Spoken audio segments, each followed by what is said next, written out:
গ্রীষ্ম শেষ, বর্ষা শুরু। আর এই বর্ষায় রিমঝিম বৃষ্টিতে বাড়িতে কি আর বসে থাকতে ইচ্ছে করে?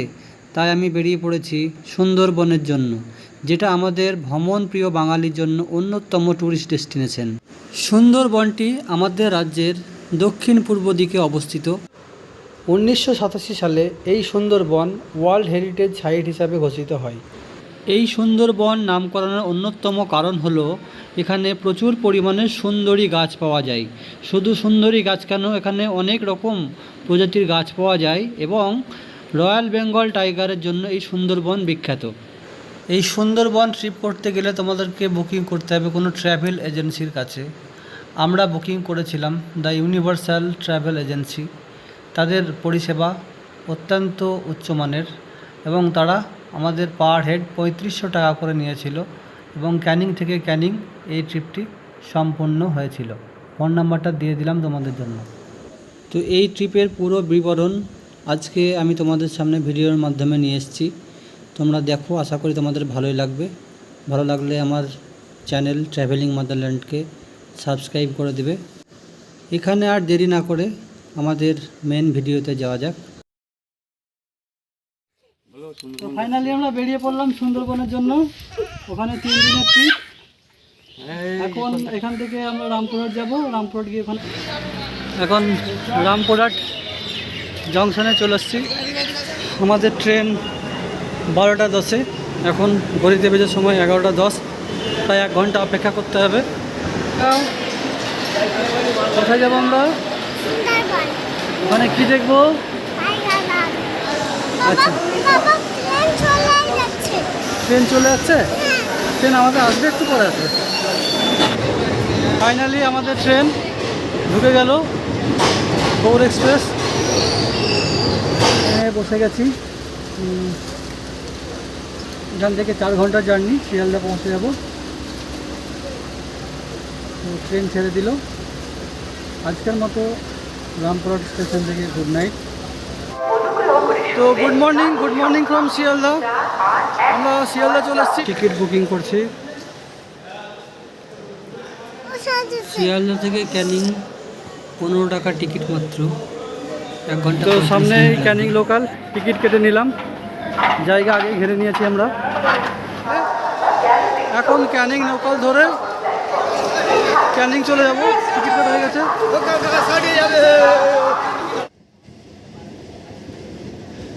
শিয়ালদা এসে দেখছি ক্যানিং লোকাল দাঁড়িয়ে, তাই প্রথম লোকালটা ধরেই উইন্ডো সিট পেয়ে গেছি আমরা এবং জানলাতে বসে 2 দিক দিয়ে সৌন্দর্য উপভোগ করতে করতে চলেছি ক্যানিংয়ের দিকে।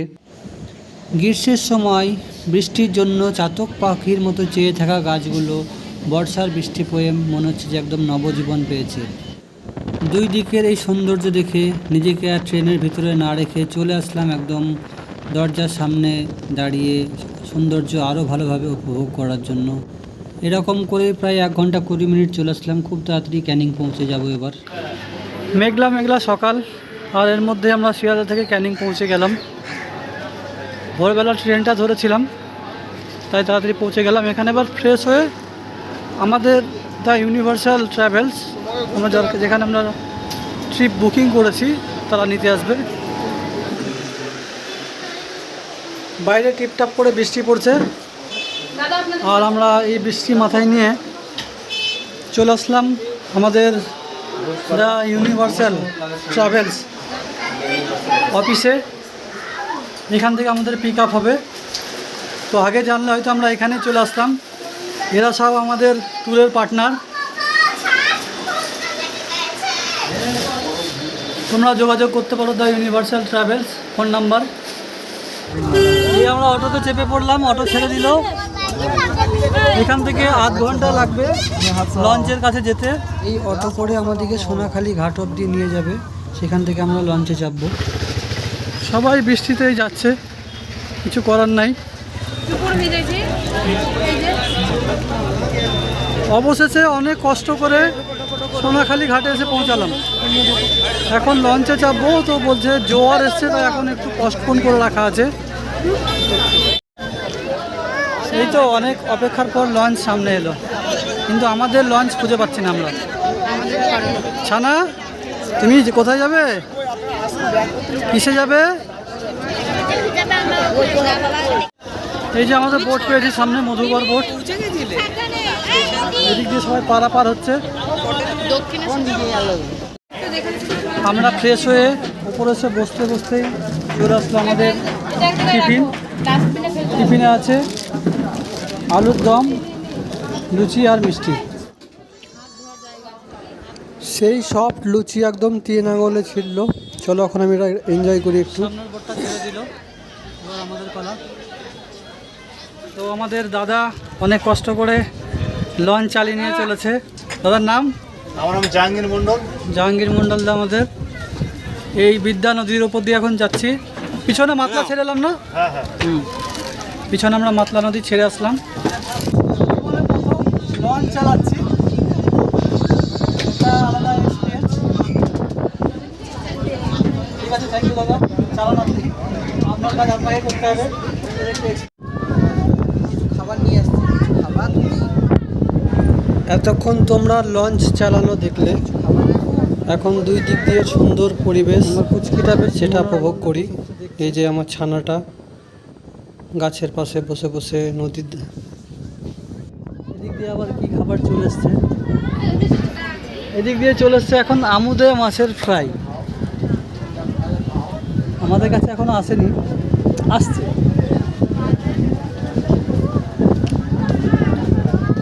এই তো আমুদে মাছের ফ্রাই চলে এসছে। সুন্দরভাবে একদম হাইজেনিক মেনটেন করে দাদারা পরিবেশন করছে।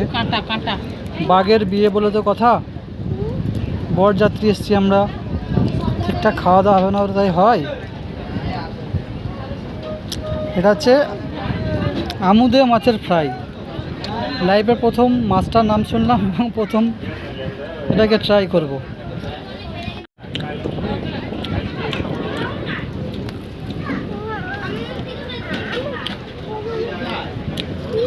আমুদে মাছের ফ্রাই টেস্টি।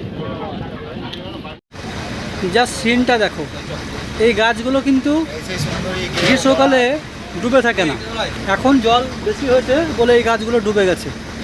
আর আমরা এই ঠিক গাছের পাশ দিয়ে দিয়ে যাচ্ছি।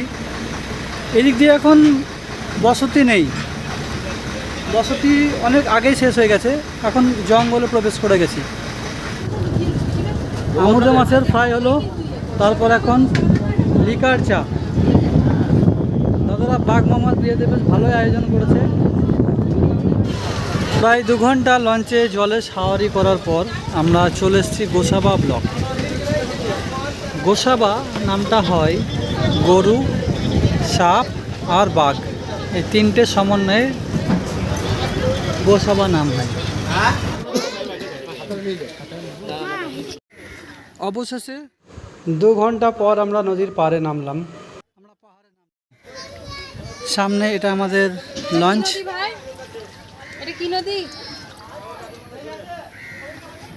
চলে আসুন। তো এই নদীটা গোমতী নদী। গোমতী, বিদ্যাধরী, দুর্গাদুয়ানি সব 4টে নদী। 4টে নদীর মুখে আছে এখানে বলছে।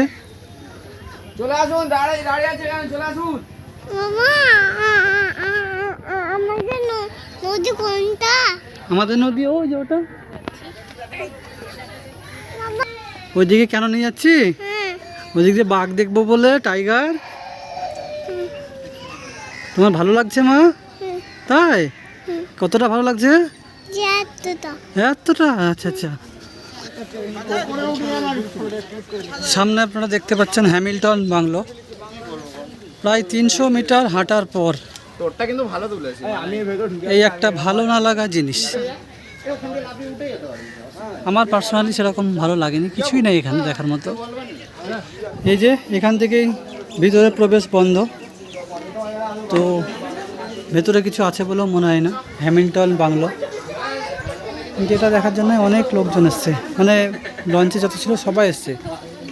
সেই দিল্লি কা লাড্ডুর মতো ব্যাপার, जो भी खाएगा वो भी पछताएगा, जो ना खाएगा वो भी पछताएगा, ऐसा ही। সামনেই গোসাবা থানা, এখান থেকে রবীন্দ্রনাথ বাংলো আর একটু যেতে হবে। দেখো কত খেলা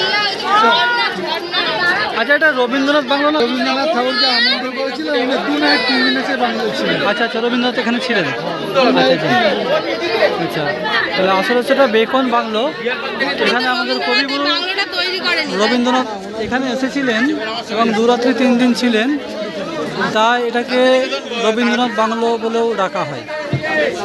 এখানে প্রবেশের জন্য টিকিট 5 টাকা করে, RS5।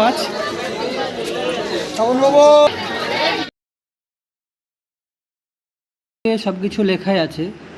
স্যার ড্যানিয়েল হ্যামিল্টনের আমন্ত্রণে আমাদের কবিগুরু রবীন্দ্রনাথ ঠাকুর এখানে 3 দিন 2 রাত্রি অবস্থান করেছিলেন, তার জন্য এটাকে রবীন্দ্রনাথ বাংলো বলা হয়। ভিতর পুরো ফাঁকা, কিছু নেই, তবু একবার ছবি করে দেখালাম। সবাই এরকম করে উঁকি মারছে, কিন্তু কিছু নাই।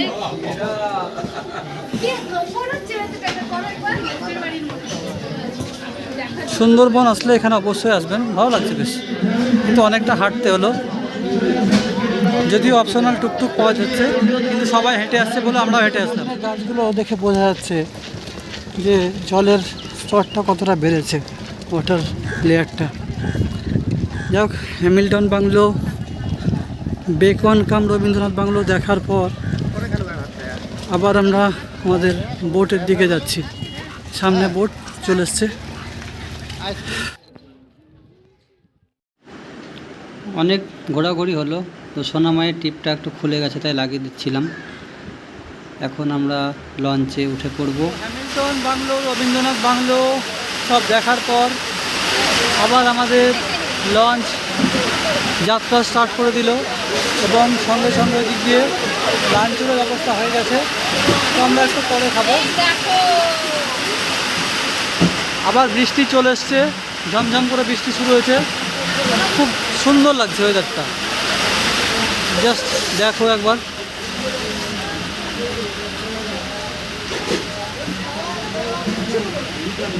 এবার আমাদের লাঞ্চ শুরু। লাঞ্চের যে মেনুগুলো আছে ডিসপ্লেতে আমরা দিয়ে দিলাম, তো এখন মন দিয়ে খাই, যার জন্য অধীর আগ্রহে অপেক্ষা করছিলাম, নাকি বন্ধু? বাঘ মামার বিয়েতে ইলিশ উৎসব। এই তো গ্লাস দিয়েছে, ভালো গ্লাস। গ্লাস দিলে গ্লাসে খাবে না। ছবি তুলতে তুলতে ব্যস্ত ছিলাম। ওয়েদার পরিবর্তন হচ্ছে, একবার বৃষ্টি আসছে, একবার রোদ হচ্ছে, কিন্তু এই যে দাদাদের সঙ্গে আমরা এসেছি, দাদাদের কিন্তু খাবার দাবারের কোনো ত্রুটি নেই। এই ছবি তুলতে তুলতে হাতে ফল চলে এসছে, পেয়ারা। ঠিক আছে,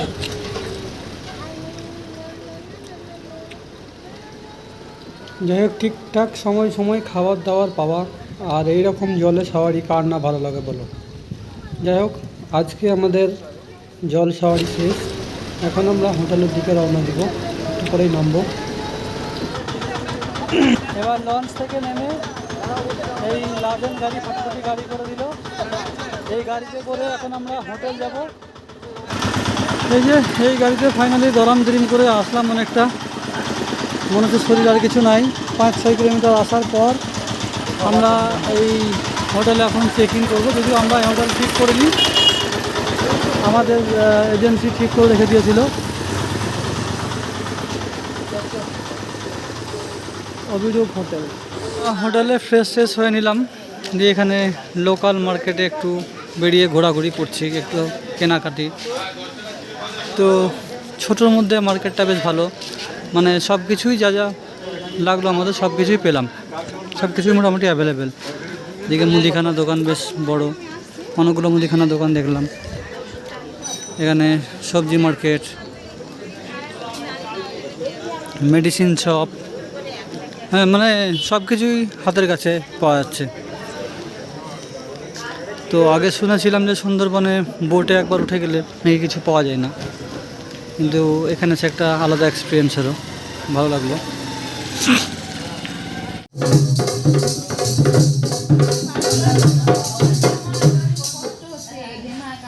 নমস্কার, আমরা শুরু করতে চলেছি টুসো ঝুমুর নৃত্য। আমাদের নাম সুন্দরবন চেতনা। আমরা নাচে গানে সন্তুষ্ট হয়ে পর্দায় উৎসর্গ করবেন। আমরা শুরু করছি টুসু ঝুমুর নৃত্য, আর আমাদের সাথে নাচ করতে হবে। আমরা ডেকে নেবো, আপনার সবাই চলে আসবেন।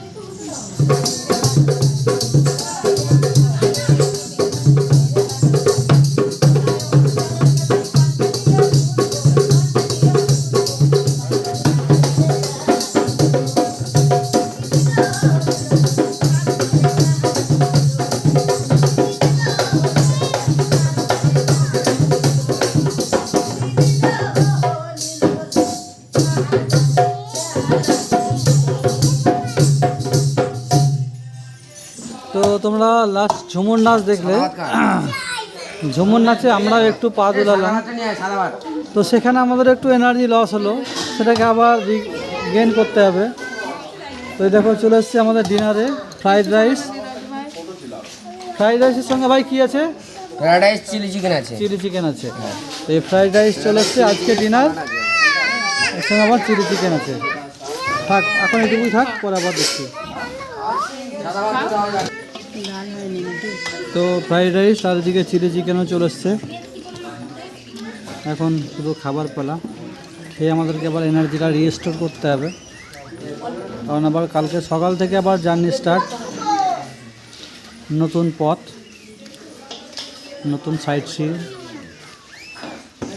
তো আজকে এখান থেকেই গুড নাইট। সুন্দরবন ট্রিপের প্রথম এপিসোড এখানেই শেষ হলো। সবাই ভালো থাকুন, সুস্থ থাকুন, আর আমার ভিডিও দেখতে থাকুন। আর ভিডিওটি ভালো লেগে থাকলে আমার চ্যানেলটিকে সাবস্ক্রাইব করুন। ধন্যবাদ।